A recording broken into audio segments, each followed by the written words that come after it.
കോടതിയിലേക്ക് കൊണ്ടുപോകുന്നതിനിടെ TP. Case പ്രതി കൊടി സുനി മദ്യപിക്കുന്ന CCTV ദൃശ്യങ്ങൾ പുറത്ത്. കണ്ണൂർ സെൻട്രൽ ജയിലിൽ നിന്നും തലശ്ശേരി കോടതിയിൽ എത്തിച്ചപ്പോഴായിരുന്നു സുനിയുടെ മദ്യപാനം. മുഹമ്മദ് ഷാഫി, ഷിനോജ് എന്നിവരും ദൃശ്യങ്ങളിൽ. സംഭവത്തിൽ 3 പോലീസുകാരെ Kannur city police commissioner suspend ചെയ്തിരുന്നു. വിവരങ്ങളുമായി നിഖിൽ അളവൂരുണ്ട്. നിഖിൽ, പരോളൊക്കെ റദ്ദാക്കുന്ന നടപടിയിലേക്കൊക്കെ കടന്നിരുന്നു. ഇപ്പോൾ ഇത് ആ ദൃശ്യങ്ങൾ കൂടി പുറത്തു വരികയാണ്. എന്തൊക്കെയാണ് വിശദാംശങ്ങൾ? കഴിഞ്ഞ മാസം 17-ാം തീയതിയാണ് കണ്ണൂർ സെൻട്രൽ ജയിലിൽ നിന്നും തലശ്ശേരി കോടതിയിലേക്ക് വിചാരണയ്ക്കായി കൊണ്ടുപോയ കൊടിസുനി ഭക്ഷണം കഴിക്കാൻ പോയ ഹോട്ടലിന്റെ പിറകുവശത്ത് വെച്ച് മദ്യപിച്ചത്.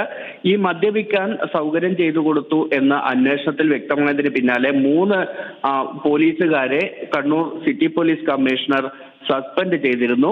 ഈ സംഭവത്തിന്റെ CCTV ദൃശ്യങ്ങളാണ് ഇപ്പോൾ പുറത്തു വന്നിരിക്കുന്നത്. തലശ്ശേരി കോടതിക്ക് തൊട്ടു മുന്നിലുള്ള ഒരു ഹോട്ടലിന്റെ പിറകുവശത്ത് എത്തിയാണ് അവിടെ നിർത്തിയിട്ട ഒരു കാറിന് സമീപത്ത് നിന്ന് കൊടിസുനിയും കൂട്ടാളികളും ഇത്തരത്തിൽ മദ്യപിക്കുന്നത്.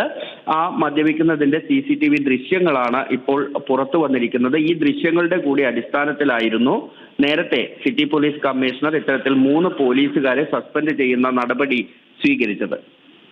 നിഖിൽ അളവൂരാണ് വിവരങ്ങൾ നൽകിയത്.